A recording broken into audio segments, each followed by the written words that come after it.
Started. So hi everybody, we want to start promptly tonight, so thanks for being on the webinar with us. Yeah, thanks for joining us. We are starting this webinar tonight. It kind of came out of, I've followed Anne on Facebook for a little while now. Appreciate all the hard work she does to bring attention to issues in education, and she started kind of a new page, and I know for myself, I'm not sure about the rest of you, there are places I feel very engaged and ready to advocate, and places I'm a little more hesitant. And so Anne and I have talked a little bit about what does it look like for teachers to be engaged via social media, especially via Facebook. And for me, I grabbed a screenshot of this article from 3 weeks ago, teacher merit bonuses, and the reception among educators is mixed, and how interesting it would be to hear more, to see that, to have that really be a conversation that educators can have. And so the goal of really this short webinar tonight is just to kind of facilitate a relationship between educators and the opportunity for us to elevate our voice. And I'm just going to turn it over to Anne from here. She's going to introduce herself, and as she's doing that, if you'll type in the chat box your name, the content area you teach, and any networks you belong to. So I'll hand it to you, Anne. Thanks. So if you don't know me, my name is Anne Doss Helms. I have been the Charlotte editor for about 15 years. And Joanna brought this up because we really are seeing the news business evolve, and I'm sure you're aware of some of it and maybe not all of it. We are really entering, I think, the age of the citizen editor.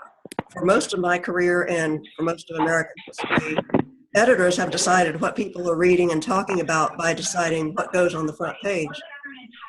We're getting somebody chatting in the background, aren't we? At any rate, that shifted to digital. We're seeing more and more audiences shift to digital, reading their news digitally. And so for a while we thought, well, we'll just create a charlotteobserver.com homepage and we'll display things there, and we'll still sort of have that power to say this is the most important thing out there.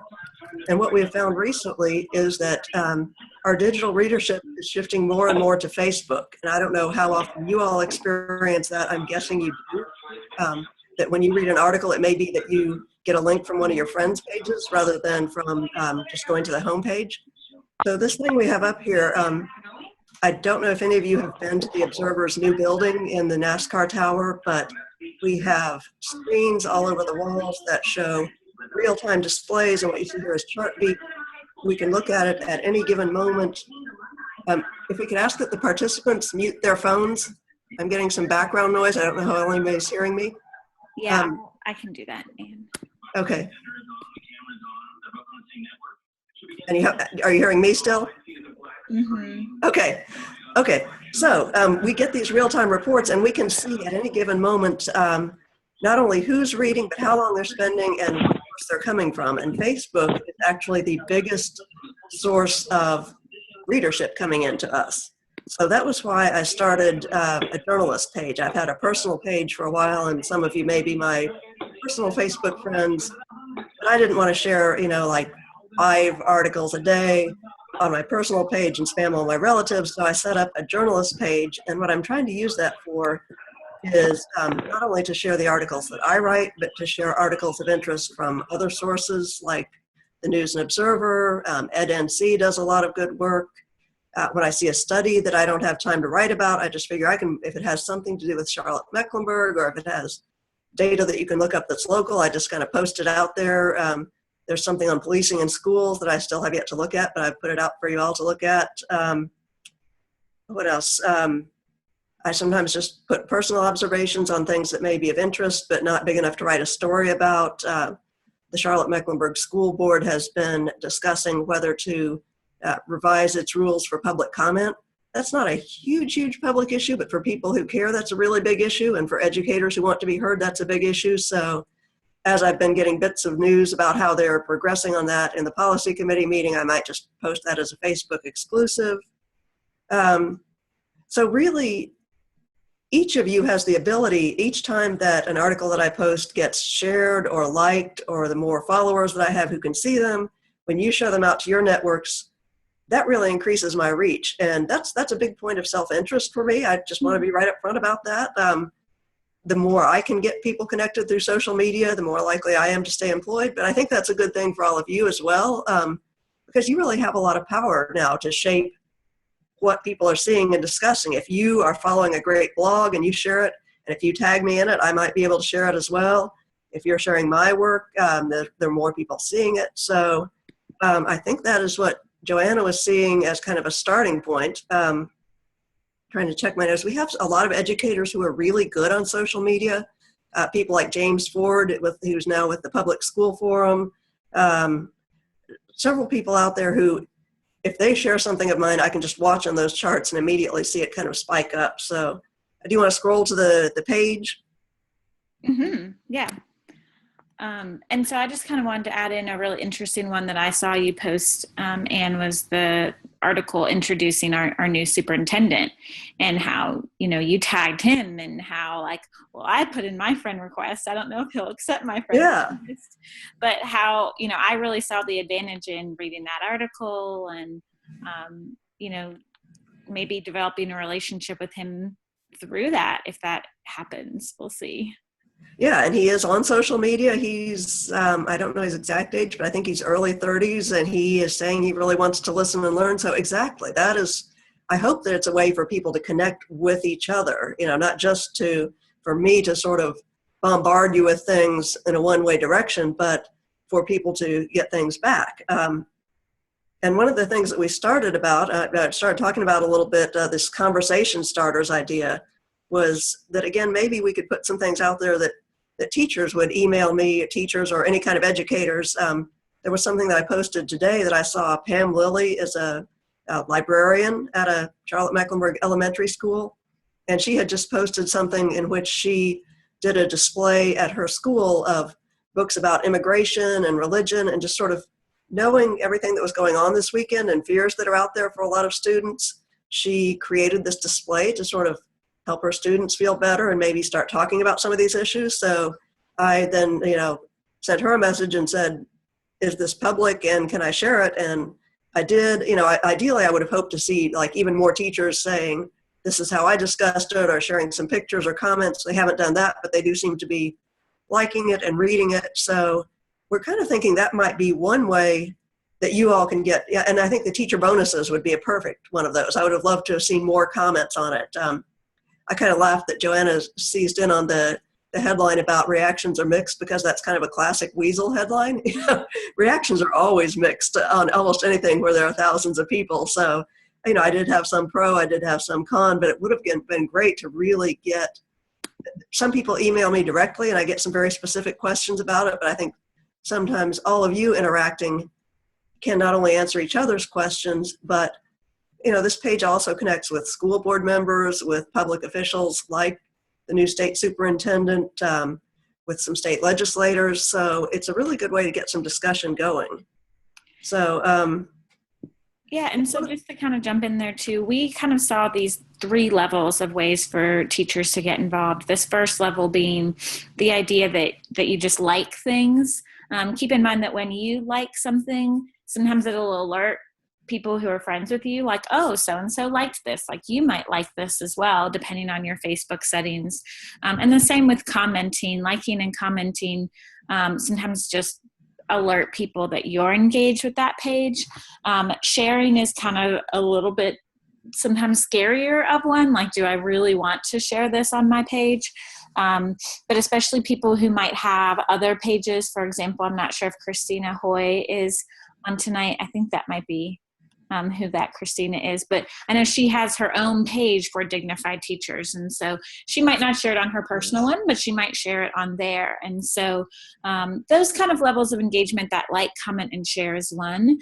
We're hoping that the people who joined tonight, and we've got 23 other people on tonight, that you would be willing to take that next level of engagement, which is what we're calling contributing conversation starter ideas, and then even a higher level that we're hoping to engage which is, what does it look like for you to author a blog or write an op-ed or a letter to the editor? And so Ann and I are working on what would it look like later in this year in 2017 to bring teachers who are interested, educators who are interested to the Charlotte Observer to learn a little bit about what does it really look like to write an op-ed.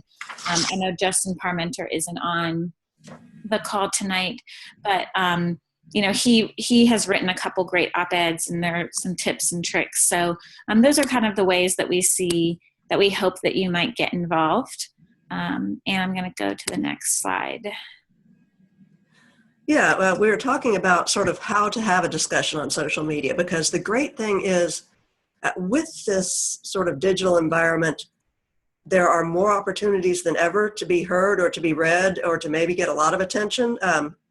There are two downsides, and one is that everybody has a lot of information competing for their attention, and the other is you don't want to go viral in a bad way. We all know how that can happen. So we wanted to kind of talk about this, and again, if what you're doing is just posting a comment or just liking or sharing, and I would add that I think that it is generally understood. I actually have on my journalist page, a share is not a personal endorsement. I think it's kind of understood that you might share, and sometimes I'll say something like, I'm just putting this out there for discussion because I want to be able to include some viewpoints without saying this is my viewpoint, I'm taking this side, but you want to hear something maybe from the John Locke Foundation one day and from a more liberal progressive group the next day. I think that's a really great way to have these discussions. But there are ways to do it well. There's no perfect formula. If I had it, I would be making a whole lot of money telling everybody else how to do it. But one of my first experiences that we have up on the screen here with this is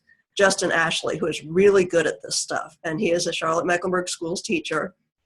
And some of you may remember, I believe it was 2013, and the state legislature just kind of came out with all of these changes to teacher pay and longevity and just all these things that really made people angry. There were a lot of really hard feelings out there.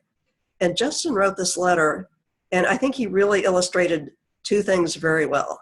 First of all, it sounds like kind of being like a cheesy, therapist or self-help book, but he made I statements instead of making, what's wrong with you people? He talked about how this affected him. And he was very constructive about it. He was very respectful to Tom Tillis, who was Speaker of the House at the time, even though in the privacy of his own home, he may have wanted to say some bad things. He said, I know we're working for the same goals. He raised this respectfully. The other thing that he did that's great, and I see this with some other people like Kay McSpadden, who writes for The Observer, who is a York County school teacher. When people tell real stories from the classroom, because everybody can say these sort of general things. Everybody can say, man, the teacher fellowships were good. It's a shame to end them. He not only talked about how it affected his career choice, but I think the fact that he talked about potentially being a Burger King manager, I swear that he would have not gotten as much traffic if he had just said fast food. That little detail that people can seize on, Burger King versus teaching, I think that made it got a lot of national traction. I think it got picked up by Diane Ravitch's blog, which is a big national education blog. So that to me is an example. Justin Parmenter is another one. He's written some things for The Observer, and the print gets some traffic. The Observer's Facebook page has a huge number of followers. I share out things like that and tweet them out. So I was watching his numbers, and if it's somebody I know and they have posted something, I kind of try to keep them informed that, hey, you're doing pretty well. We're seeing this many hits or whatever. So people, I think, can get bored with the abstract of education, but they are really, really hungry, I think, for hearing what it's really like for those of you who are in the trenches. So some other pointers we talked about: be concise.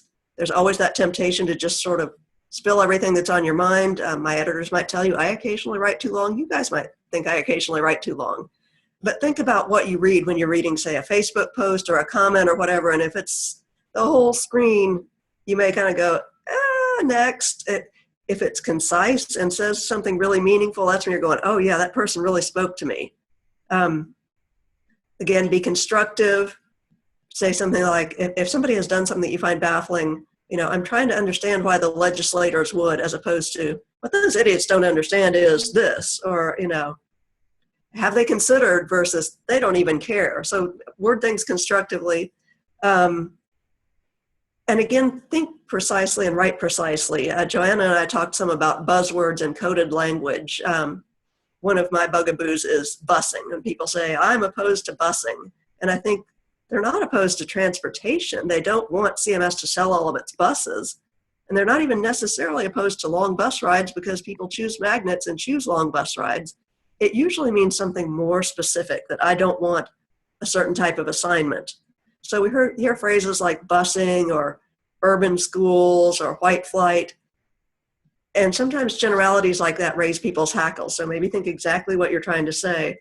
One of them you all may be familiar with that I always laugh about is teachers' unions, because I always say that when lawmakers want to do something bad to teachers, you never want to be mean to teachers. So you say, well, I'm doing this, I'm fighting the teachers' unions with the idea that they're kind of the bad guys. So, Joanna, I was going to segue into sort of ways to stay out of trouble. Do you have anything else to add before that? Well, I was just going to take it back to that telling real stories with specifics, and actually anyone who's in the chat box. Angie, who is super engaged in our state, there's a great documentary that features her. It's just interesting that she typed this comment. I think those of us that got bonuses feel so guilty about it. We hate to bring it up. That's exactly the type of comment. Yes. Really interesting on that story on Facebook, because for Angie to be that like open and honest would really open up conversation to say,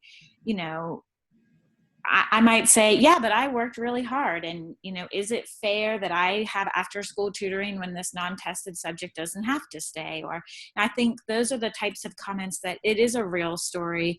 She's not trying to be controversial. She's not using coded language. And so I think, a lot of us might not sit down like Mr. Ashley and write a letter to Tom Tillis, but we might really be willing to start putting ourselves out there like piece by piece, and know that especially if we come at it from a community with the 25 of us that are on this webinar tonight, we're there to kind of have each other's backs and give each other support and say, I agree with that and you're right and I'm right there with you, or wait, I have a question about that. A colleague of mine, Rob Leichner, the other day posted in a private group that I'm a part of, like, how does everyone feel about, the Secretary of Education nominee? And, I'm just curious how people feel. And those are the sort of things that I think if teachers are willing to carefully have that discussion, then I think we'll be able to share out more what it's like to be a teacher.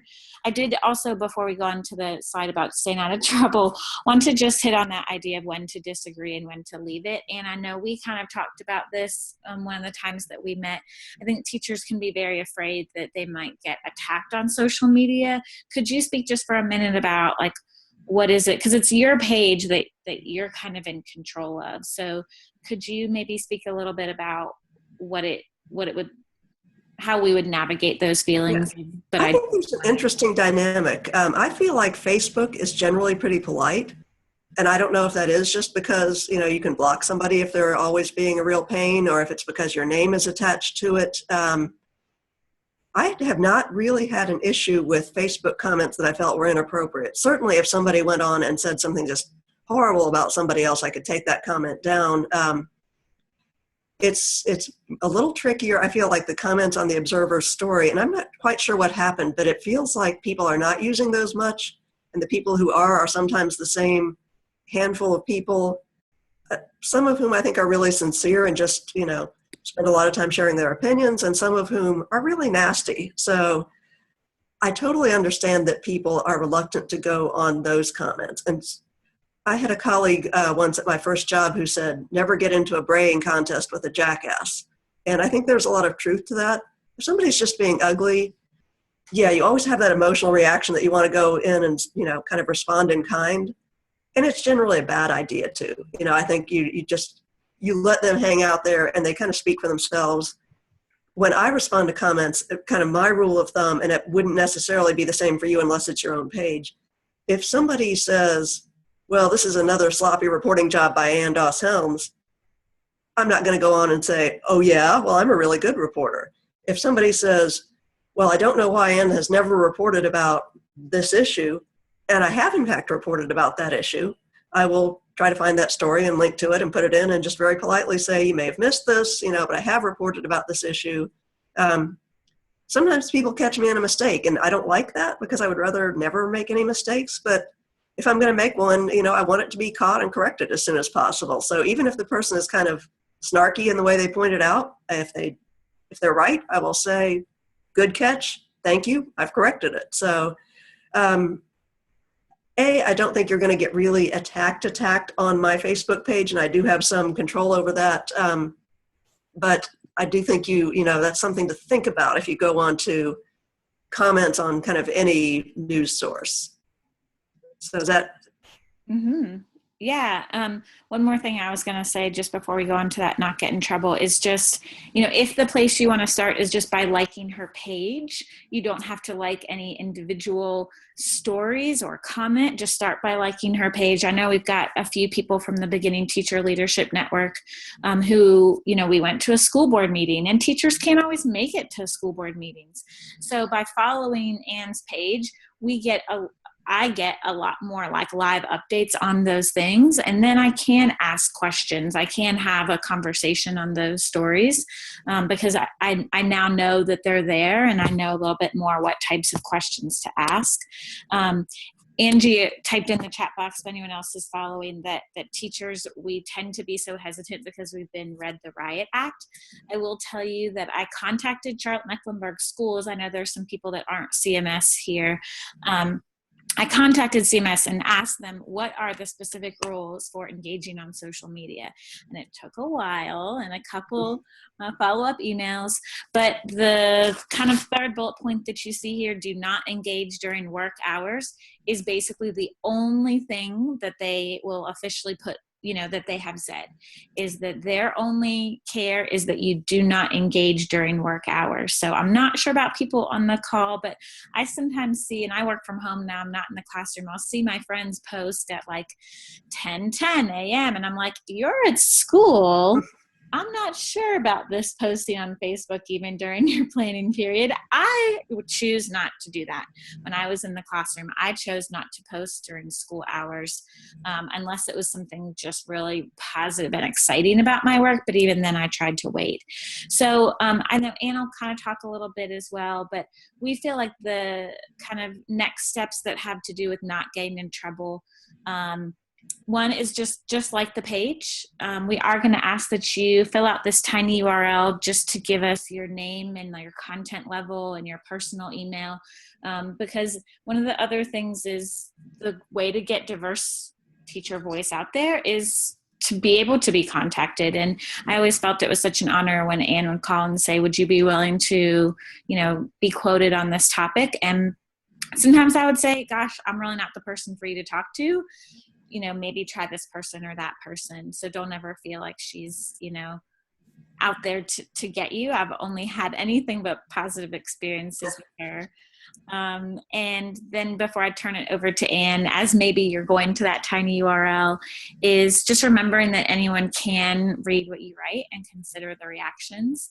I know that's kind of a vague statement, but it just means that, don't throw somebody under the bus. I think Anne told me this, and expect that it's, there's not going to be a reaction. And that was always, I think that's helpful for me to think about, like, how would someone feel if they read what I wrote?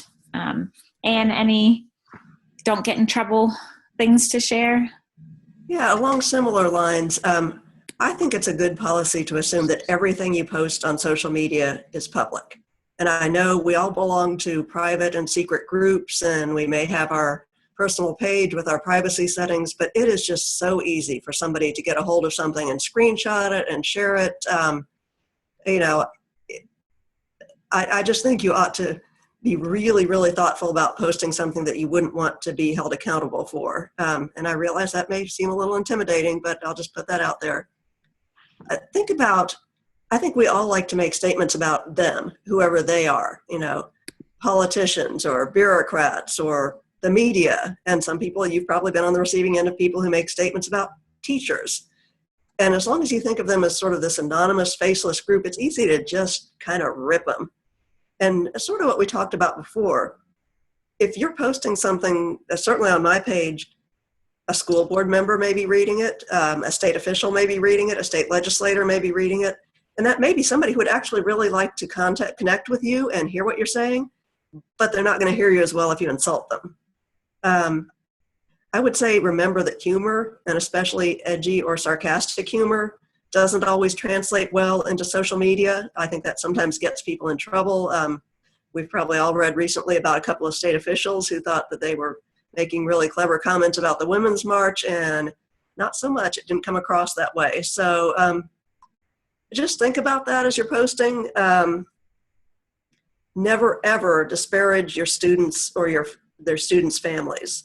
You know, they drive you crazy sometimes, I'm sure, in the same way that my sources sometimes drive me crazy and I stomp around the newsroom and say unprintable things, but you got to be, that will get you in huge trouble. If you are, again, we've probably read some stories about teachers who have lost their jobs because they got caught on their personal page saying things that somehow got shared and made it look like they did not respect their students, or your colleagues would be the same thing. Really tricky point here is saying things that I would consider fair discussion and being clear about what school it is. And I want Joanna to weigh in on this too. And the reality is, no matter what the Charlotte-Mecklenburg Public Information Office says, what you're dealing with is really what your principal in your building is like. And I know that climate differs a lot. I mean, again, I've been dealing with this for 15 years. No matter what the official policy is, I have principals who are scared to death to talk to me.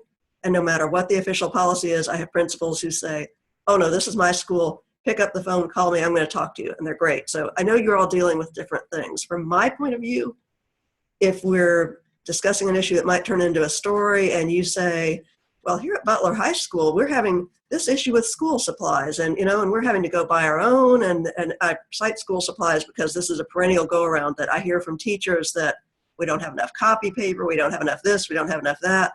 And if I go to principals and call, I definitely think there is a feeling that this is not a good thing to say, that this will be seen as somehow disparaging CMS, because they always say, oh no, there's not an issue with that. So again, I sort of feel like if you are specific, that gives me something that I can follow up and check on. But Joanna, what would you say about something that clearly identifies your school? Yeah, I think Anne kind of hits it there in that, you know your school the best. What I've learned to do is just ask questions.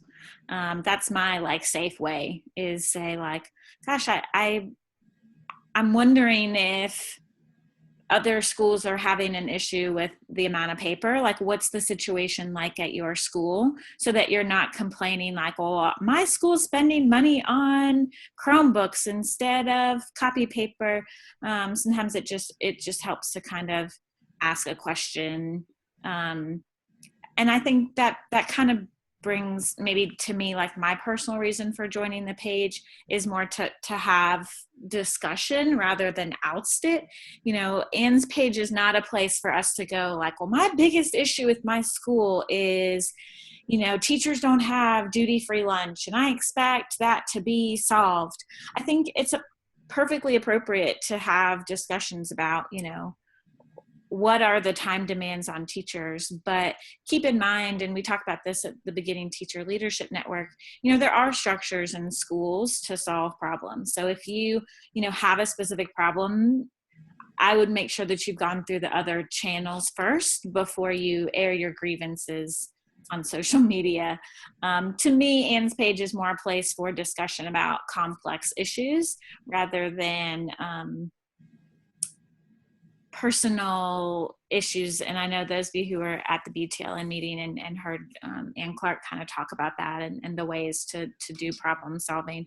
But again, that's a great opportunity as a part of Ann's page, is you have access to people who you can say, hey, I want to private message this person and ask, what's a good way for me to seek help on this topic, because I think we can be a great community there for each other. I'm just going to go ahead to the slide of questions. If you have any questions, definitely type them in the chat box and we can kind of answer them. And then Anne, anything else? We'd love to hear from you. you know, we talked about these conversation starters, and it could be anything from a big policy thing. In some ways, you know, it's like, do you like Betsy DeVos? I kind of feel like that's being hashed out in a lot of other places. So maybe it is even just the smaller bore things that, you know, a lot of teachers are talking about. When there were all the problems with Power School, that was something that I know was really big on a lot of people's minds. And it was just never something that I could really delve deep into, but that could be something we could put out there. I mean, people just love talking about that funny little thing, you know, snow closings. That's the highest volume story I've written so far this month, was just people going back and forth about why CMS closes all the schools when only some of them are icy. So if you could email me, if you have any suggestions, and tell me whether you are or not okay with being tagged as the source of that post. Again, I think names encourage other people. It feels more real. It feels like it's not just me sitting around making something up. But if you say, I would really love to know what other people will think about this, but I can't put my name out there, then I can still put it out and say, you know, without having to necessarily attach a name. So remember also about emailing. My email is not public, but your school email is. Everybody should know that about their employer, but yours is literally public record. I could request, you know, all the emails that you've sent from your school email account other than those that are confidential. So, you know, again, if you're going to tell me that you think that there's a certain principal who's about to be dragged out in handcuffs or something, do it from your home email. So, questions?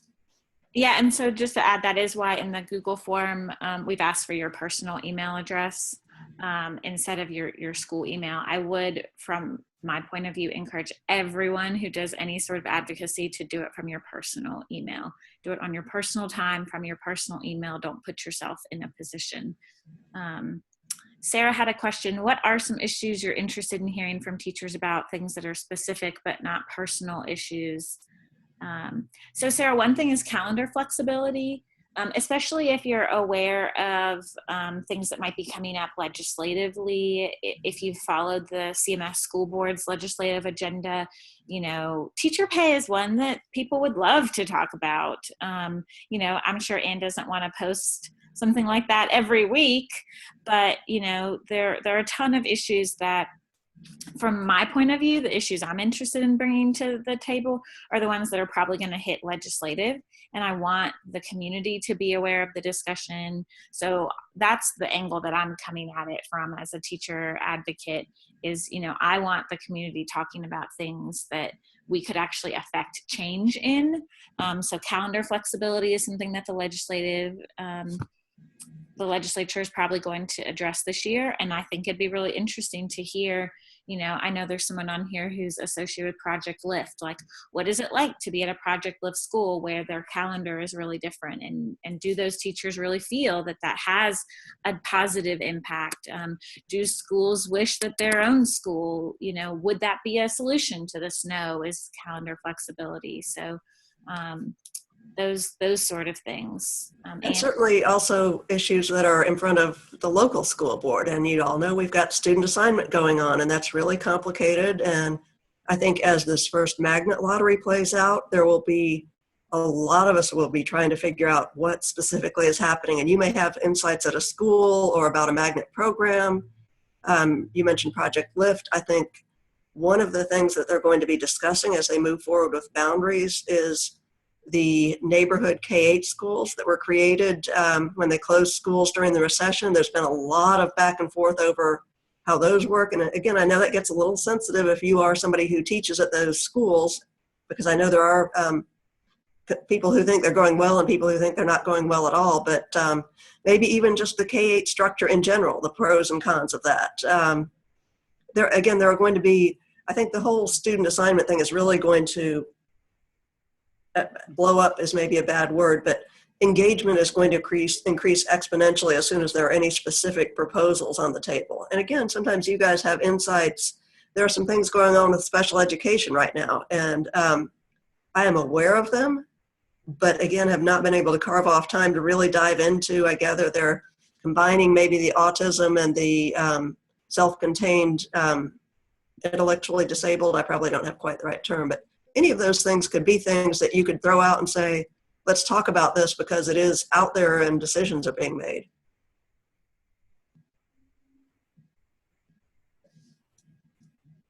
You have any more questions? Yeah, I think the other comments were, issues that people would like to see. And so that brings us to just at the end, after you've gone and liked Anne's page and filled out that tiny URL for us, and that is tinyurl.com / for those of you on the phone, teacher voice.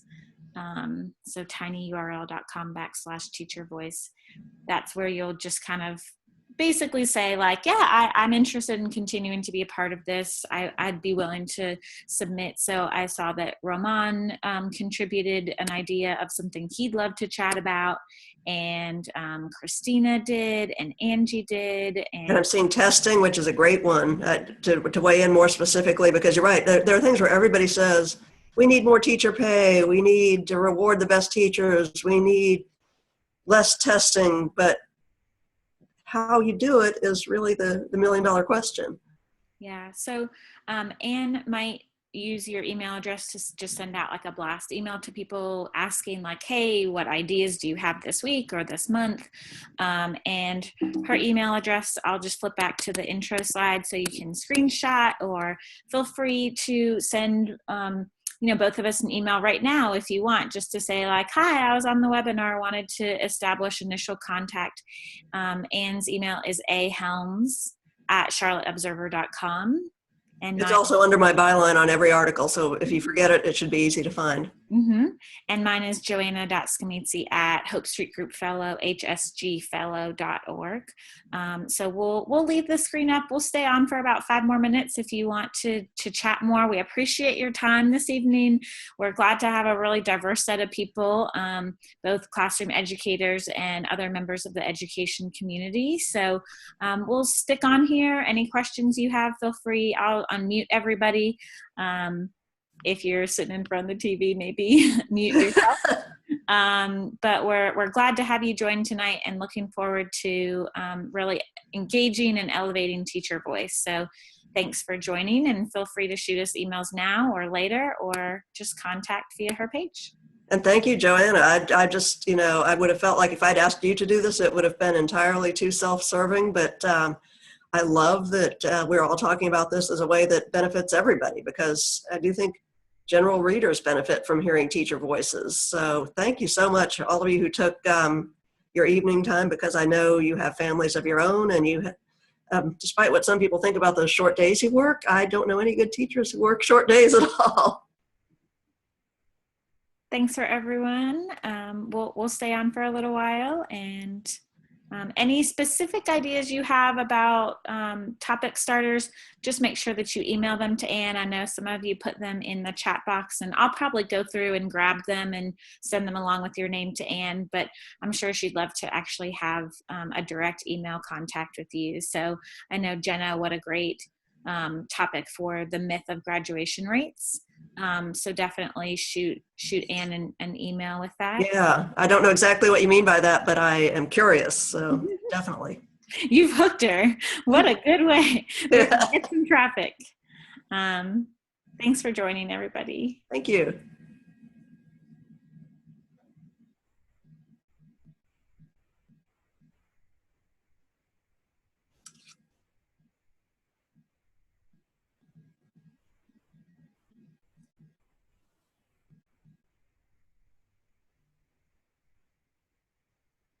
Bye, Roman. Thanks for joining.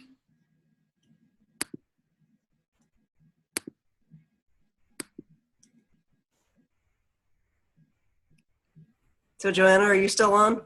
I am. Yep, I'll probably stay. We've still got about 10 other people hanging on, so I might stay just to make sure that they're not. So how many did we have? I think at one point we had 26, including you and I, so 24. Different. Cool. Yeah. I am going to stop the recording though.